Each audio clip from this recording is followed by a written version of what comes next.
tó ẹ káàbọ̀ sí iléeṣẹ́ wa o. Ẹ̀yin ìyá mi bàbá mi mo máa kí yín o níbikíbi tẹ́ ẹ bá ti láǹfààní láti máa gbọ́ mi wípé etí tẹ́ ẹ fi ń gbọ́ wa kò ní di bákan náà ojú tẹ́ sì tún fi ń rí wa kò ní fọ́. Ǹjẹ́ ẹ ti gbọ́ wípé bàbá Tinubu tún ti ṣe bẹ́bẹ́ wọ́n ti ṣe bẹ́bẹ́ bàbá Tinubu tún lọ ra private jet mi another new jet gbogbo ọmọ Nàìjíríà ṣe bá sọ pé bàbá ò wá ná owó wa ni ẹjọ́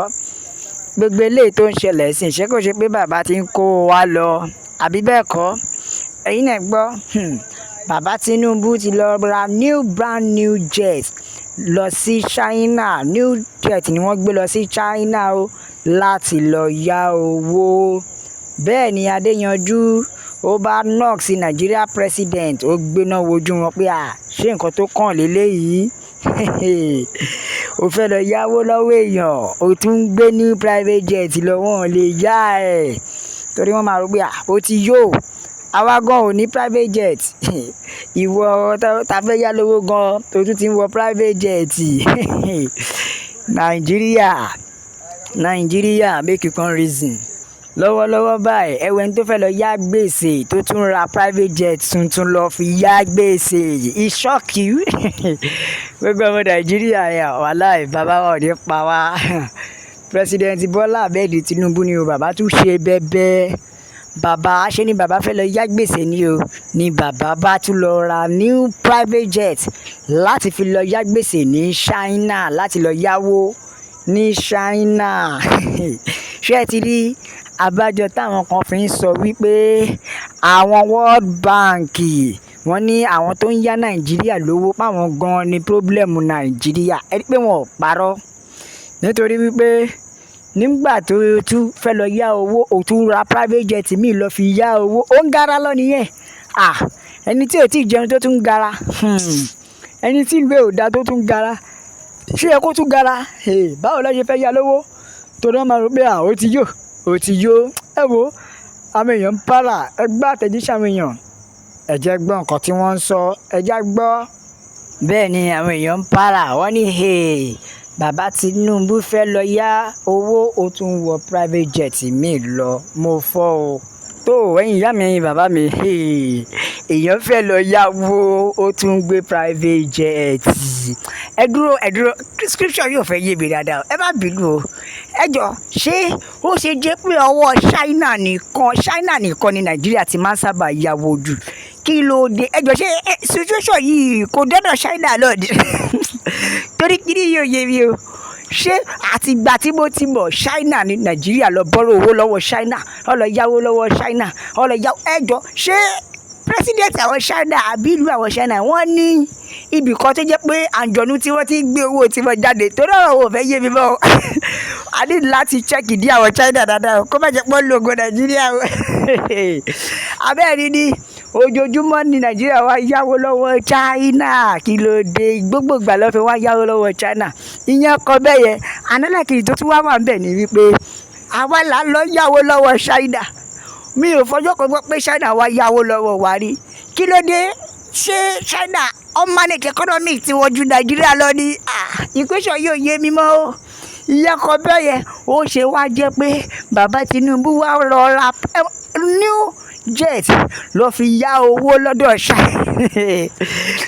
China Nàìjíríà yìí náà never see anything ẹ̀dá wà tí ì ní kankan ìgbà tó sọ pé bàbá yìí ó ti tán ẹ má gbàgbé pé tẹ́lẹ̀ rí China yìí náà ti seize jet tẹ́lẹ̀ ó ti seize plane méjì tẹ́lẹ̀ rí ó ti seize ẹ̀ lọ́wọ́ bàbá Tinubu o tọ́dẹ̀ sọ pé kán máa gbẹ́sẹ̀ lé gbogbo property Nàìjíríà tó bá wà ń bẹ̀ náà bàbá tún wá padà lọ síbẹ̀ ó tún wá sọ pé àgbò tó tàdí mẹ́yìn private jet ló lọ mú wá ara tí bàbá tún gbé jáde nìyẹn o ṣe ló tún gbé jẹ́ẹ̀tì mi wọlé ní o pé ẹ̀yin China mú bọ̀ wá yáwó ẹjọ́ jẹ́ẹ̀tì tó gbé wálé ṣé ó fẹ́ fi ṣe collateral ni àbí kí ni ká sọ ṣó fẹ́ fi jẹ́ẹ̀tì dúró ni torí kò fẹ́ yé wa mọ́ o bàbá ibo lẹ tún gbé wa lọ yìí ẹ wo ẹ jẹ́ ká àtẹ̀jíṣẹ́ àwọn èèyàn ẹ jẹ́ ká gbọ́ ọ̀kan táwọn ènìyàn sọ ó ga o bẹ́ẹ̀ ni ọ̀kan ní Professor Wọlé Ṣóyínká wọ́n ní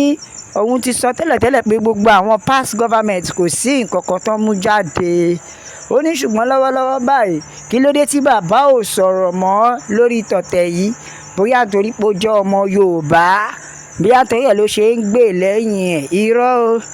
Irọ́ Professor Wọlé Ṣóyínká ò mọ̀gbà tí bàbá lọ ra jet, bàbá lọ ra nǹkan ẹ̀ fúnra rẹ̀ nìyà. What are you telling me? I'm a Nigerian. Ó jẹ́wọ́ fún wọn ni. Ẹ wo, going with a collateral, bẹ́ẹ̀ ni collateral ló lọ fún, ó fi jet yẹn lọ fún collateral ní nǹkan tó lọ fi ṣe nìyẹn, so that táwọn yẹn bá máa yá òun ní owó wọn á lè tètè mọ̀ pé òun ní nǹkan tó máa fi dúró. Bẹ́ẹ̀ ni á mọ̀ pé ó fi ní nǹkan tó máa fi dúró. Ẹ wo ẹ̀yin ìyá mi bàbá mi, Yorùbá nation òun la fẹ́ o. Òmìnira ilẹ̀ Yorùbá ló jẹ wá lógún, nílé lóko lọ́nà lẹ́yìn odi. Ẹ jẹ́ kó yé wọn pé Yorùbá nation nìkan ni ọ̀nà àbáyọ.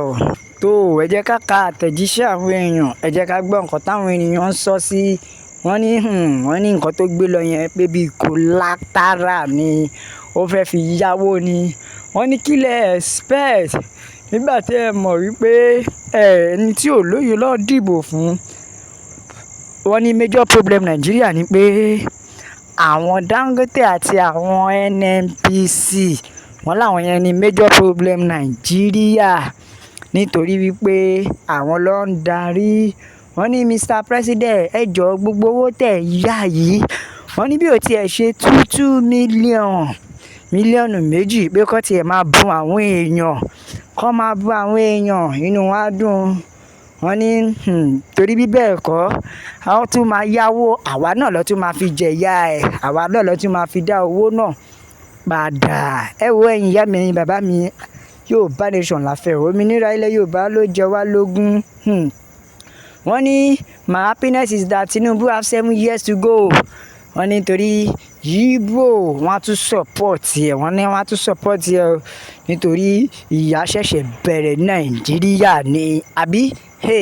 Wọ́n ní ó jẹ́ kí China seize jet yẹn ni o fún gbèsè tí Nàìjíríà ti jẹ tẹ́lẹ̀ àbí. Nígbà tó tún ṣẹ̀ṣẹ̀ gbé new private jet lọ, tẹ́lẹ̀ mọ̀ wípé private jet tẹ́lẹ̀ náà wọ́n seize ẹ̀ ni. Wọ́n ní kí ìjọba tó for this government to dey borrow money, that means Nigeria is broke.